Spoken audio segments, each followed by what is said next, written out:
I hope you have unlimited text messaging. By Miss Gar. Chapter 109. Conversation 64.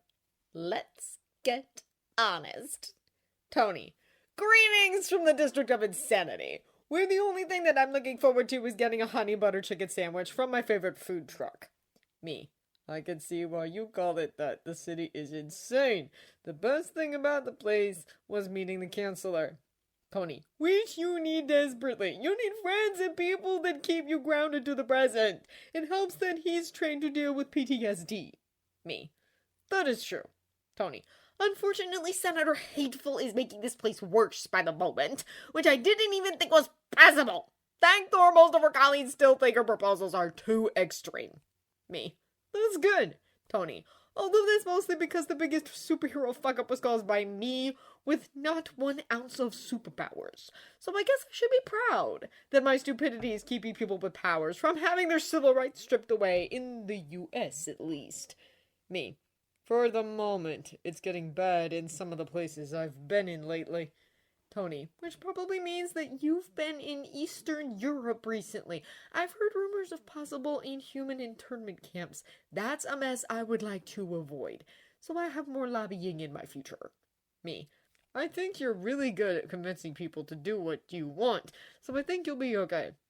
Well, if they're actually willing to listen to you. Tony. I still can't convince you to do text message sex, which is a shame, because I really think underneath the sweet exterior, you can be extra kinky. This may be because the listening thing is still a work in progress for us, although with a few more tweaks, framework sex might be an option, which if the code works right will be as good as the real thing. Me. For security and privacy reasons, we are never having text message sex. I really don't want a 16-year-old super genius reading through a transcript of us actually having text message sex. The fake porn messages were bad enough. I love you, but no. Tony, I respect your boundaries. Rhodey is still upset about that, but the framework will be secure. Me. This is the framework, that training simulation you were working on when you were in Appalachia? Tony. Yes, it is not just a training simulation, more like an entire virtual world. I mean, essentially, we were both working on it independently. I think I told you about my showcase at MIT where I was accosted by the angry mother of the kid I murdered due to stupidity. Me. Yes. Tony. We are combining the research together but going with the framework name because BARF is a bad acronym. Me. A really bad acronym. Tony. And this is why I usually come up with an acronym and then try to accommodate it. It's what Dad did. Me. I can tell. Tony. I'm in charge of putting a bunch of fail-safes in there to keep it from being misused by, and I quote, diddly emotion-seeking robots bent on becoming human who don't understand the concept of no. Me. That is suspiciously specific. Who said that? Tony. Dr. Monkey Lover. There are moments where I think he's keeping something big inside. Maybe secretly he's a clairvoyant inhuman. Me. I think you would know that by now. Tony. If all goes well, we will be able to virtually make out and have it feel like we're actually making out despite being in separate countries. And of course agents will be able to train and others will be able to work through their most traumatic event. But there will be making out for us, maybe even more. Bonus, I will also get to hear your sassy comments instead of just read them.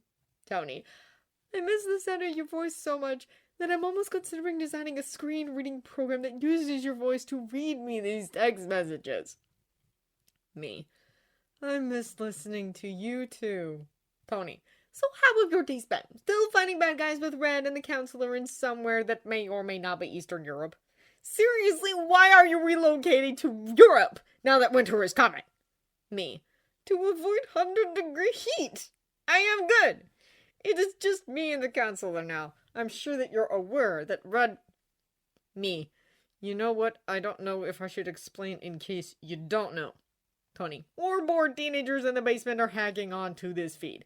I think she may have eloped with the android formerly known as Jarvis. He left after the last mission. Me. I can't confirm or deny that in case a gifted, politically well-connected, and wealthy 16-year-old who think we are interested is reading this instead of just the CIA, SHIELD, or who knows who else.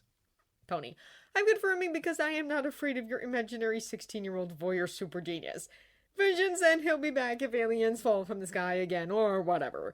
It is what it is. So that pretty much means the only person with superpowers living at the Avenger combat full-time right now is the bulletproof pacifist. And not really, because he will be spending weekends in Queens once Yo-Yo goes out west. Me. Wait, you got him to come back? Tony. Sort of. I hired his construction firm to do phase 2 of the SI upstate compound. Bonus, now I have a babysitter and Spanish tutor for TMNS. Me. That's nice, I think. Tony. It's fine. He doesn't want to kill people, which made him a bad fit for S.H.I.E.L.D. and the normal Avengers, but a perfect partner for TMNS, who is still traumatized by his uncle's murder and does not want to ever have blood on his hands. They might be good for each other. Me. It is probably best that he never finds out what it's like to kill someone. It changes you. Tony. You were in the middle of a war, though. Me. That does not make it right. Tony. No, it doesn't. Me. Are we going to do more questions? Tony. I have the honey butter chicken sandwich from Roaring Rooster and shakes from DJ's, so I'm ready for the emotional pain that will surely follow. Me. It can't be that bad. Tony. Stop saying that. Yes, it is that bad. Question 23 is, how close and warm is your family? Do you feel your childhood was happier than most other people's?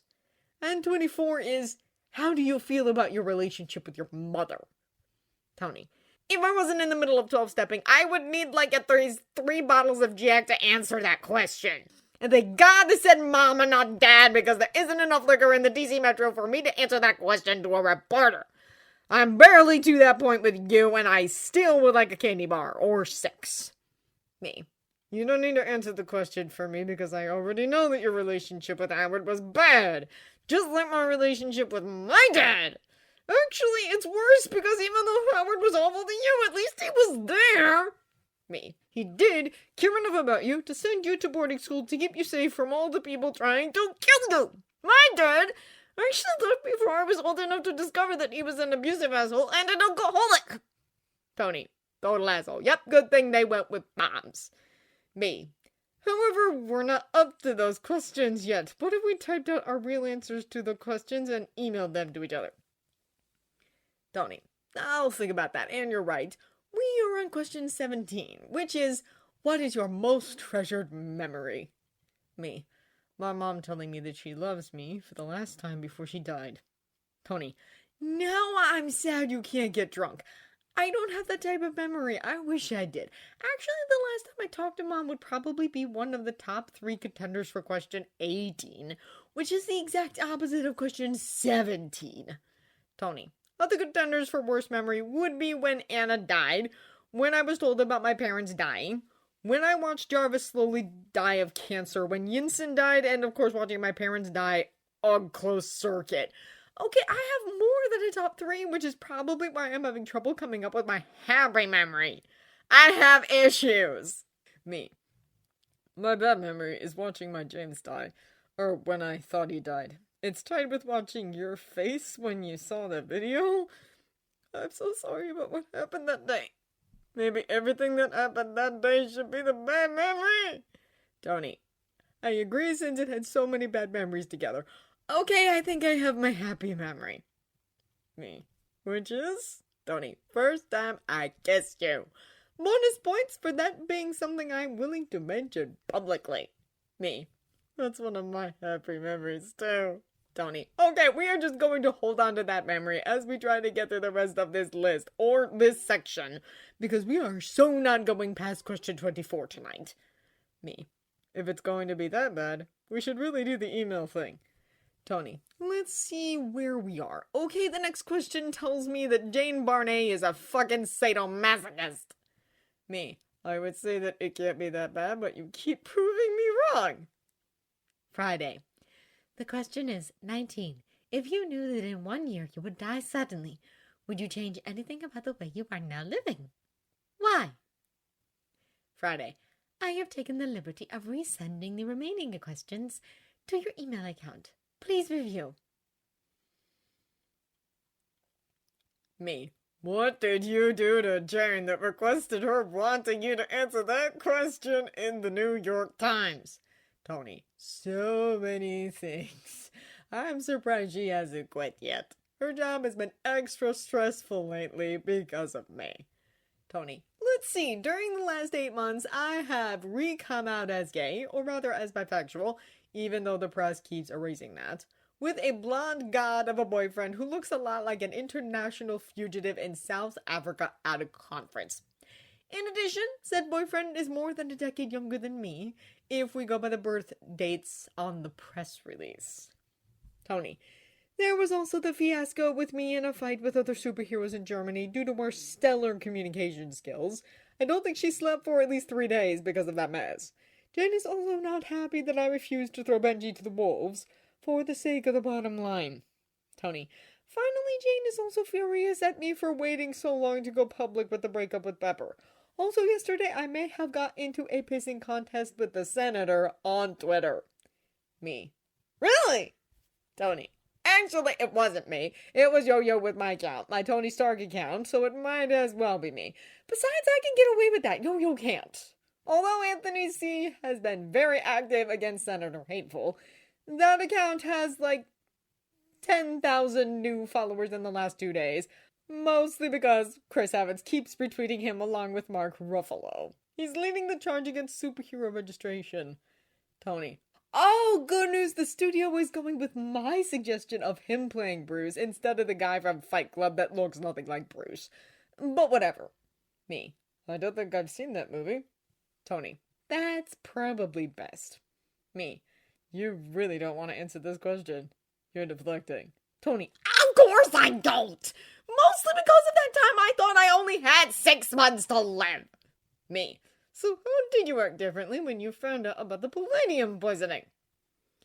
Tony. Well, first of all, I spent a lot of time trying to figure out a way not to die. When I realized that wasn't going well, I gave a lot of money and art, mostly art, to the Boy Scouts of America as part of a shaming activity. I was going to try to convince them to let LGBT members in. Something good for the community before I die. At least they're getting better and my dead body wasn't necessary. Me. Well, not necessarily the L. Tony. Sometimes moms are troop leaders. Now I'm currently trying to convince them to allow girls into the Boy Scouts, or vice versa for the Girl Scouts. Me. With what we do, it feels like we could drop dead at any moment, so I feel like I have to live like I could drop dead any minute. Tony. Although I wish there was a little more self-preservation on your part. Have you gotten yourself shot recently? Or has your upgraded shield prevented that? Me. I should have known you would have looked over my gear while we were in Johannesburg together. Tony. Really? You should have. I had to make sure it didn't need repairs. I can't have you running around in a ripped suit, even though I know that's what you would be doing, if I wasn't helping you out. Me. You're right. No new incidents. The counselor is doing a good job of keeping me in one piece. Although I miss Fred. But she's young and has been through so much. I feel like she deserves something normal. Tony. Even if it is with an android. Me. His personality is based on your other father. Sort of. Tony. Point. Tony. Maybe when Lily's favorite aunt is done babysitting Skyquake, I can send her your way. Me. She's with Skyquake? Tony. Your ex-girlfriend asked her to babysit her daughter until said daughter is ready to go home because she's being reckless and chasing after the watchdogs by herself, because she's still not dealing with the boyfriend who died for all our sins. If you and me could have a child, that child would be Skyquake. Your recklessness and my computer skills, as well as a tendency for self-flagellation. It's a deadly combination and she has it. Me. I'm the reckless one in this relationship? Tony. How many times have you been shot at this year? Me. A lot. Tony. This is why we can't answer that last question straight. Me. Point. Tony. Okay, one last question because I think we should save that emotionally draining stuff for later or for email, but you're sending me yours first. Me. That's fine. Tony. Okay, last question. What does friendship mean to you? Tony. When it comes to you, the first thing that comes to mind is that old Prince song, I Would Die For You. That is definitely the Steve Rogers version of friendship. Loyal to the end. Are you familiar with that song? Or is this one of those times where you have no idea what I'm talking about? Tony. It must be hard catching up on decades of pop culture. Me. Ridiculously hard. However, I know this song. The counselor has played me a lot of Prince music while we have been on the run. He said that song reminded him of me. Tony. This does not surprise me. Me. I think in a lot of ways your idea of friendship is similar. You will go to great lengths to protect people you care about, even sacrificing yourself. I think that's one of the things I love about you, even though it scares me. Tony. It scares me too. Tony. Well, at least we have managed to traumatize each other. Me. You're sending Jen another apology basket? Tony. Yes, eventually she will stop being mad and will stop making us do this. Me. Do you really believe that? Tony. Not at all. Talk to you later, sugar pie.